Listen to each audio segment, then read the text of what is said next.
नमस्कार दोस्तों, PN. Dwivedi YouTube channel में आप सभी का स्वागत है। आज मैं फिर एक बार अपनी कहानी संग्रह में एक नई कहानी मौत का नगर, जिसके लेखक हैं अमरकांत जी, इसे लेकर के आया हूं। अगर आपको अच्छा लगे तो लाइक करें, शेयर करें और सब्सक्राइब करें। अब ज़्यादा देर न करते हुए मैं शुरू करता हूं। राम घर से निकला। उसने कौवे की भांति सिर घुमाकर शंका से दोनों ओर देखा। ऊपर आकाश एक स्वच्छ नीले तंबू की तरह तना था। सामने पार्क में तथा मकानों और वृक्षों के शिखरों पर एक सुहावनी धूप फैली थी। इस समय तक सारा मोहल्ला एक मीठे शोरगुल से गूंजने और चहचहाने लगता था, लेकिन अब कहीं भी औरतें और बच्चे दिखाई नहीं दे रहे थे। चारों ओर एक भयावह सन्नाटा कुंडली मारकर बैठा था। किसी किसी घर के सामने दो दो चार चार व्यक्ति मुंह से मुंह सटाकर खड़ंदकारियों की तरह बातें कर रहे थे। वह अधेड़ उम्र का एक ठिगना और दुबला पतला व्यक्ति था, जिसकी कमीज कंधे पर फटी थी और सिकुड़नों से भरी पैंट पाजामे की तरह दिखाई दे रही थी। उसकी आंखें लाल लाल और सूजी हुई थी। उसने सिर उठाकर आकाश की ओर फिर देखा और उसके मुंह से एक गहरा निश्वास निकल गया। कुछ कदम आगे बढ़ने पर वह ठिठक गया। उसके चेहरे पर एक घबराहट सी दिखाई देने लगी और उसने कान खड़े कर के चारों ओर देखा। उसको लगा कि बाईं ओर के सटे हुए मोहल्ले से एक शोर उठ रहा है और बहुत से लोग मारो मारो की आवाज़ करते हुए इधर ही दौड़े आ रहे हैं। उसकी आंखों के सामने एक छुरा चमक उठा। क्या वह घर के अंदर भाग जाए? वह दो कदम पीछे हट गया, पर कुछ मकानों के सामने खड़े गिरोहों के लोग उसी तरह बातों में मशगूल थे। वह कुछ आश्वस्त होकर शोर को ध्यानपूर्वक सुनने लगा तो उसकी समझ में आया, बगल वाले मोहल्ले में बहुत से कुत्ते लड़ रहे थे। आजकल कुत्ते भी खूब लड़ रहे हैं, उसने सोचा और मुस्कुराने की चेष्टा की, पर उसकी मुस्कुराहट पानी के बुलबुले की तरह समाप्त हो गई। इस समय लगभग 8 बजे थे। कई दिनों के बाद कर्फ्यू आज सवेरे और शाम को 4-4 घंटे के लिए हटा था। घर से चलते समय उसकी पत्नी ने गिड़गिड़ा कर कहा था, संभल कर जाइएगा। वह स्वयं इस हद तक भयभीत एवं सतर्क था कि किसी की सीख अशुभ लगती थी। वह गरजने लगा, तुम चाहती हो कुछ हो जाए? पत्नी रोने लगी और उसको घर से निकलते समय अपने व्यवहार व पश्चाताप होने लगा। पर भय एवं आतंक के वातावरण में हर सुंदर भावना बारिश के पानी में छोटी ककड़ी की तरह डूब जाती थी। आगे चलकर उसने मोहल्ले के 2 और व्यक्तियों को ले लिया। ऐसा पहले से ही निश्चित किया जा चुका था। वे तीनों आगे बढ़े।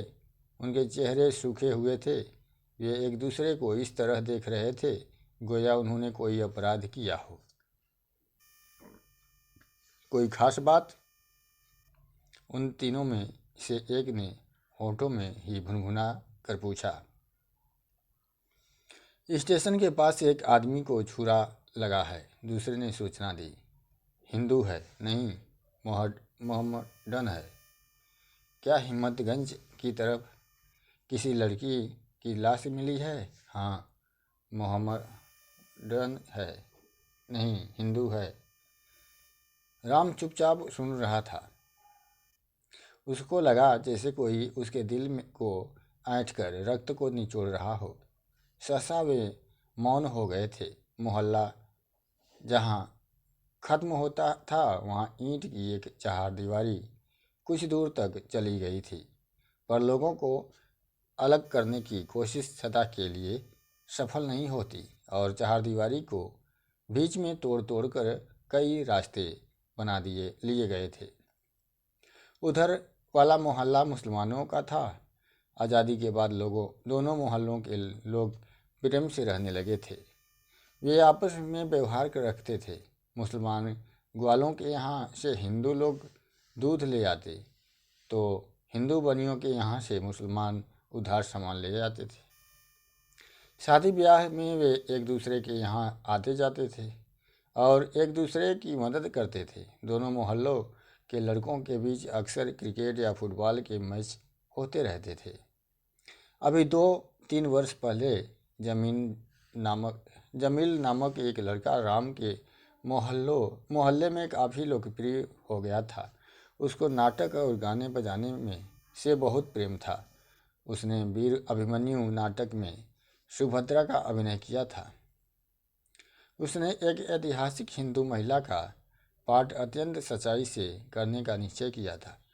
उसका उत्साह इतना अधिक था कि अभिमन्यु की मृत्यु के बाद विलाप करते समय उसने निर्देशन की हिदायतों की अवहेलना कर 6 बार खड़े ही गिर गिर कर अपना सिर फोड़ लिया।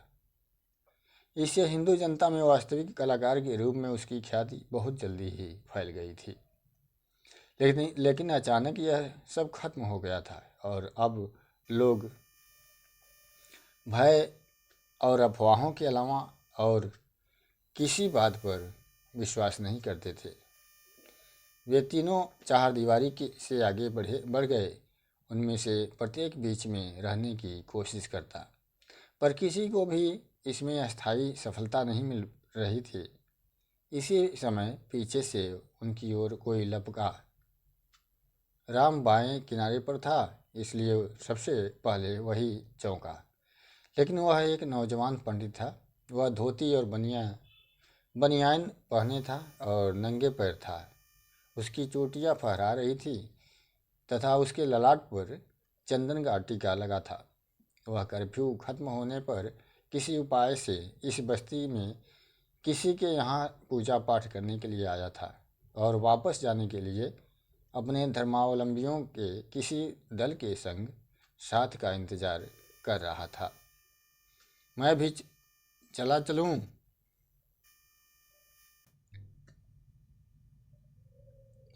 वह होठों में ही बोला। साथ ही उसने मुस्कुराने की असफल चेष्टा की। पंडित भी बड़ी ही मुस्तैदी से उस गिरोह के बीच में ही रहने की कोशिश कर रहा था।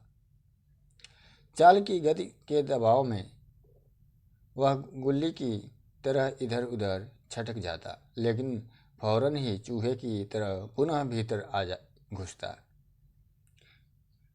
पहले तो तीनों को उस पर बहुत गुस्सा आया, किंतु बाद में उन्होंने उसकी मजबूरी समझी, क्योंकि वह अपने पहनावे में सबसे अधिक हिंदू था।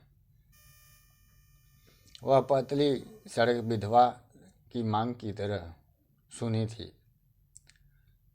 राम को किसी धुंधले स्वप्न की तरह याद आया कि पहले इसी सड़क पर 2-4 बुरके वालियाँ अवश्य दिखाई दे जाती थीं।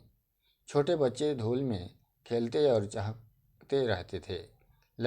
लकड़ी की टाल वाली बुढ़िया मरी करीमन सड़क को पार करती हुई या ए शब्बीर चिल्लाती हुई अवश्य मिल जाती। नौहे लड़के अखाड़े में जोर करने के बाद लंगोट पहनकर नल के नीचे नहाते होते थे। उनकी आंखों में कैसी चमक और आत्मविश्वास की भावना होती थी। लेकिन अब बाईं ओर की चाय की दुकान के सामने केवल 20-25 व्यक्ति खड़े थे। वे सिर झुकाकर और आंखें उठाकर जैसे उनको भौहों से ही घूर रहे थे। उनके होंठ विषभरी मुस्कुराहट से फैल गए थे। वे और तेजी से चलने लगे और उनकी टांगों में दम नहीं था। उनके शरीर ताजिए की तरह हिल रहे थे। जब वे होटल से आगे निकल आए तो पीएसी के 5 जवान गश्त करते हुए मिले। कुछ दूर जाने पर हिंदुओं की एक बस्ती थी, झोपड़ी और फूस के मकान। जगह जगह कूड़ों के ढेर पड़े थे। नाली का पानी जमकर काला पड़ गया था।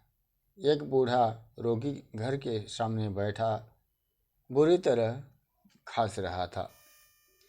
पंडित इसी बस्ती में रहता था, इसलिए यहाँ आकर वह गिरोह से अलग हो गया और छाती निकाल कर चलने लगा। मैं अंधेरी रात में इसी तरह अकेले निकल जाता हूँ। वह दांत खोलकर हंसने लगा। जब वे मुख्य सड़क पर आ गए तो दोनों मित्र दूसरे रास्ते से मुड़ कर चले गए और राम अकेला रह गया। पहले इस सड़क पर कितनी चहल पहल रहती थी। अब न कहीं रिक्शे वाले थे और न पटरियों पर साइकिल मरम्मत करने वाली छोटी मोटी दुकानें थी, जिनके सामने स्कूल कॉलेज के लड़कों की भीड़ लगी रहती थी। बहुत सी अन्य दुकानें भी बंद थी। चाय चना लाई चना और बर्फ़ बेचने वाले ठेले वालों का भी कहीं पता नहीं था। कभी कभी निम्न वर्ग के लोगों का कोई गिरोह एक ओर से आता और दूसरी ओर निकल जाता। अभी मुसलमान मजदूरों का एक जत्था दाहिनी ओर से तेजी से आया था और बाईं ओर चला गया था। कैसे वे भेड़ों की तरह एक दूसरे से टकरा रहे थे। कभी कभी वे कुत्तों की तरह चौकन्ने होकर इधर उधर देख लेते। राम आगे बढ़ता गया, बार बार मुड़कर वह पीछे देख लेता, शहर में घुसे हुए गीदड़ की तरह। डर के अलावा वह कुछ भी नहीं सोच पाता था। वह कायर नहीं था और ऐसी लड़ाइयों के वह सदा विरुद्ध रहा था। पर अनजान की भयावह कल्पना ने उसके शरीर के रक्त की एक एक बूंद खींच ली थी। पता नहीं कैसे उसके अंदर एक विष प्रवेश कर गया था और उसके भीतर ही भीतर भिन रहा था। इन सब की वजह से वह अपने को कितना छोटा महसूस कर रहा था, कितना भयानक सन्नाटा था। उसमें एक छोटी सी आवाज़ भीड़ के आक्रमण का आभास देती थी। काश वह आज न आया होता, पर इसके बिना काम कैसे चल सकता था। वह सिविल लाइंस की एक छोटी सी दुकान पर काम करता था और पर लगातार न जाने से उसकी तनख्वाह कट रही थी। एक छोटी सी मुसलमानी बस्ती आ गई थी। लोग कहीं कहीं मकानों या दुकानों के सामने गिरोह बनाकर खड़े थे। वे उसको खुखार आंखों से घूर रहे थे। कुछ अन्य लोग भी सड़क पर आ जा रहे थे। राम के शरीर में ताकत नहीं थी। वह जान का भय उसको भगाए लिए जा रहा था। वह बार बार अगल बगल या पीछे देख लेता। इसी समय बाईं ओर से एक नौजवान दौड़ते हुए आया। उसकी उम्र 20 से अधिक न थी। वह जंघिया और बनियान पहने था और उसके हाथ में एक छुरा था। पर राम की नज़र उस पर पहले ही पड़ गई थी। उसका सारा शरीर सुन्न पड़ गया था। पीएसी के जवान कुछ दूर पर बैठे थे, पर चाहने पर भी वह चिल्ला नहीं पाया। वह नौजवान उसी की ओर दौड़ते हुए आया, पर वह बड़ी फुर्ती से पीछे हट गया और नौजवान के आशंकित वार की जद से वह बच गया। नौजवान ने उसको घूर कर देखा, फिर हंसते हुए छूटे हुए बाढ़ की तरह दौड़ते हुए दूसरी ओर की गली में घुस गया। उसकी सांस जैसे रुक गई थी और उसको इतना भी होश नहीं था कि वह चल रहा है या नहीं। वह अपने को मरा हुआ देख रहा था। पता नहीं वह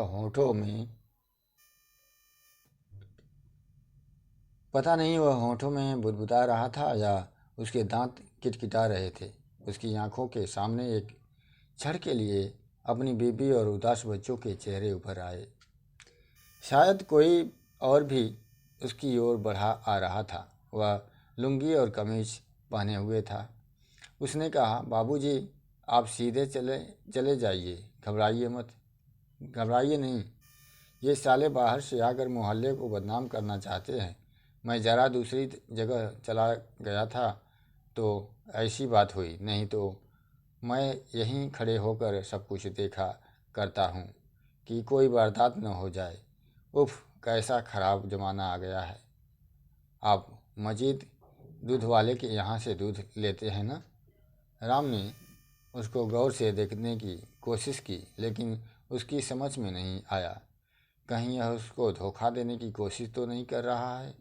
उसने बिना रुके हुए ही जवाब दिया, हाँ, मजीद मेरे मामू हैं, आप बेफिक्र चले जाइए। बाबूजी, आपसे एक बात कहता हूँ, आप 2-3 दिन न निकलिए, समय ठीक नहीं है।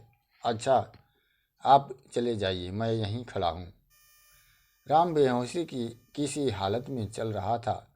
उसको अब भी लग रहा था कि वह जंघिए वाला नौजवान उसका पीछा कर रहा है। वह क्यों हंसा था। उसको याद आया कि जब वह हाई स्कूल में पढ़ता था तो एक बार ठीक ऐसी ही जंघिया और बनियान पहनकर एक मील की दौड़ में दौड़ा था और जीत गया था। चौक में पहुंचकर उसकी जान में कुछ जान आई। कुछ लोग सहमे इधर उधर चक्कर लगा रहे थे। वे एक दूसरे से बच रहे थे, क्योंकि किसी का कुछ ठिकाना नहीं था। राम स्वयं दूसरों से बच रहा था। कुछ रिक्शे खड़े थे और इधर उधर चक्कर लगा रहे थे। एक रिक्शा वाला सिविल लाइन्स एक सवारी चिल्लाते हुए उसके पास से गुजरा। रिक्शे की छतरी आगे की ओर तनी थी, जिससे वह उसमें बैठे हुए आदमी को देख नहीं सका। उसने भाड़ा तय किया और रिक्शे पर बैठ गया। बैठते ही उसका सारा शरीर फिर सुन्न हो गया। भीतर एक दाढ़ी वाला मुसलमान बैठा था, जो एक पतला सा पाजामा और कमीज पहने था। उसके गाल पिचके हुए थे और आंखें धसी हुई थी। वह राम के आतंक के प्रति विरोध के भाव से देख रहा था। रिक्शा चलने लगा। बार बार दोनों की आंखें टकराती रही थी।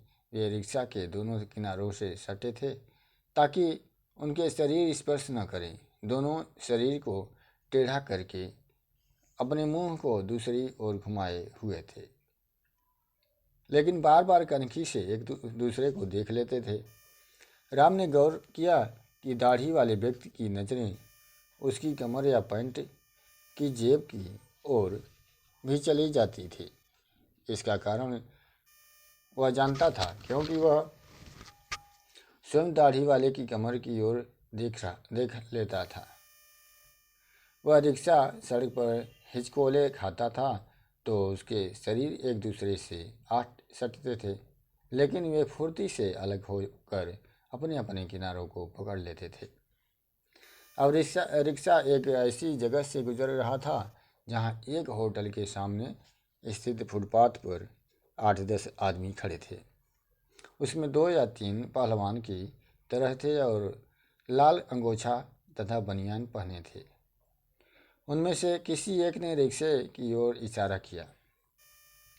इसके बाद सभी खुखार दृष्टि से रिक्शे की ओर घूरने लगे। सहसा दाढ़ी वाले मुसलमान के मुंह से निकला, या खुदा। राम ने चौंक कर देखा। दाढ़ी वाले व्यक्ति ने अपना माथा रिक्शे की पीठ पर टेक दिया था।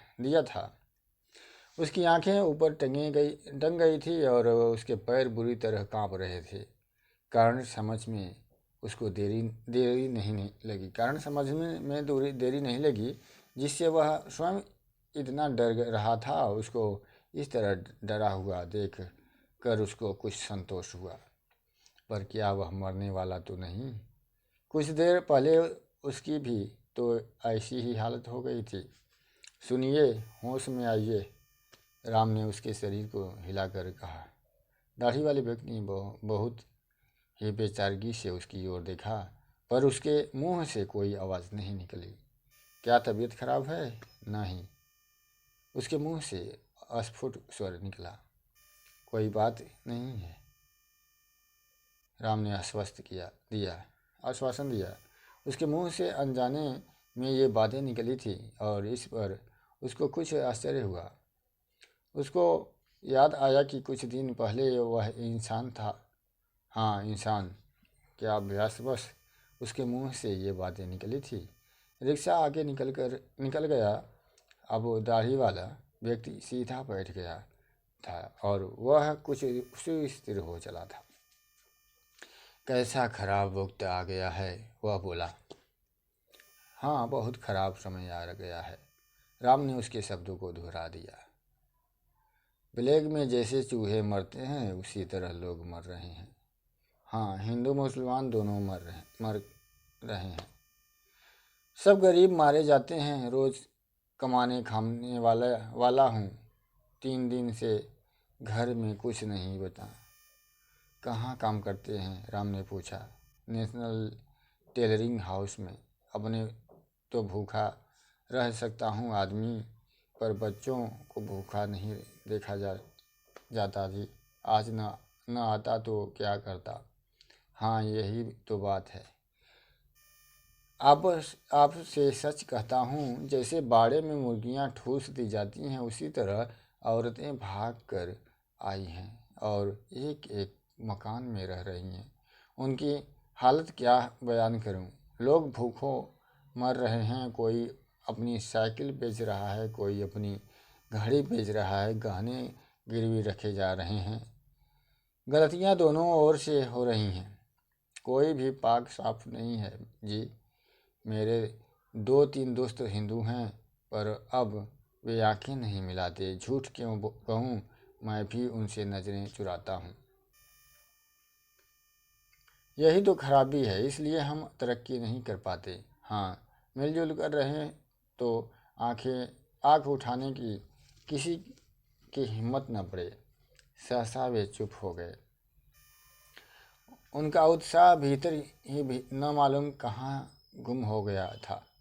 राम की इच्छा नहीं कर रही थी बात करने की। जैसे रोगी को खाने की इच्छा नहीं करती, रिक्ता तेजी से चल रहा था। वे सामने देख रहे थे। हर अच्छी बात कितनी अस्वाभाविक लग रही थी। राम के दिमाग में एक क्षण के लिए यह विचार उठा था कि उस मुसलमान ने आत्मरक्षा के लिए ही वैसी बातें की है। सिविल लाइन्स आ गया था। दाढ़ी वाले व्यक्ति ने चौराहे के पहले ही रिक्शे को रुकवा दिया। उसने रिक्शा से उतरकर पैसा चुकाया और राम की ओर बिना देखे ही घूमकर चलने लगा। पर 4 कदम चलकर जैसे उसको कुछ याद आया और वह लौट पड़ा, राम के पास आकर जैसे कोई शुभ सूचना दे रहा हो। इस तरह मुस्कुरा कर वह बोला, देखिए, आज शाम को लौट कर घर पहुंचता हूँ या नहीं। अच्छा, आदाब वर्च, कभी मुलाकात होगी। यह कहकर वह घूमकर तेज चाल से चलता बना। वह पत्ते की तरह उधियाता टेढ़ा तिरछा चल रहा था। राम का रिक्शा आगे बढ़ गया। चौराहे पर वह स्वयं उतर गया।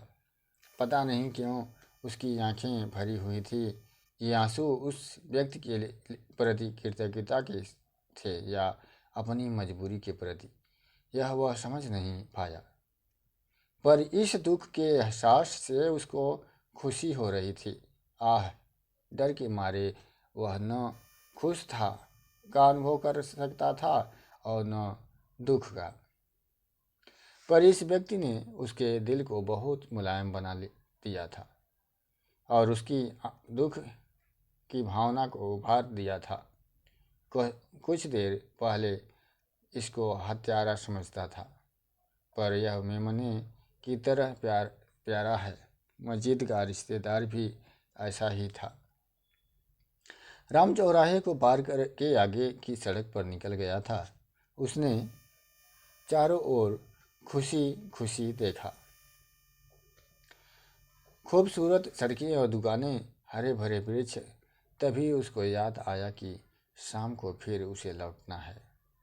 यह सोचते ही उसके दिल पर जैसे कोई भारी बोझ रख दिया गया हो। उसका मन फिर डूबने लगा। हवा तेज चल रही थी। उसको लगा कि हवा की हहराहट किसी स्त्री के रोने की आवाज़ ले आ रही है या बच्चों के कराहने की आवाज़। तभी किसी वृक्ष पर कोयलें बोलने लगी थी। कोयल की कूक जब से झगड़ा हुआ था, पता नहीं कितनी बार कोयल कूकी होगी, लेकिन उसकी ओर उसका ध्यान नहीं जाता था। पर इस समय उसकी कूक बराबर सुनाई देती रही। इस प्रकार ये कहानी मौत का नगर यहीं समाप्त होता है। आपको कैसा लगा इसे आप ज़रूर बताइएगा। बहुत बहुत धन्यवाद।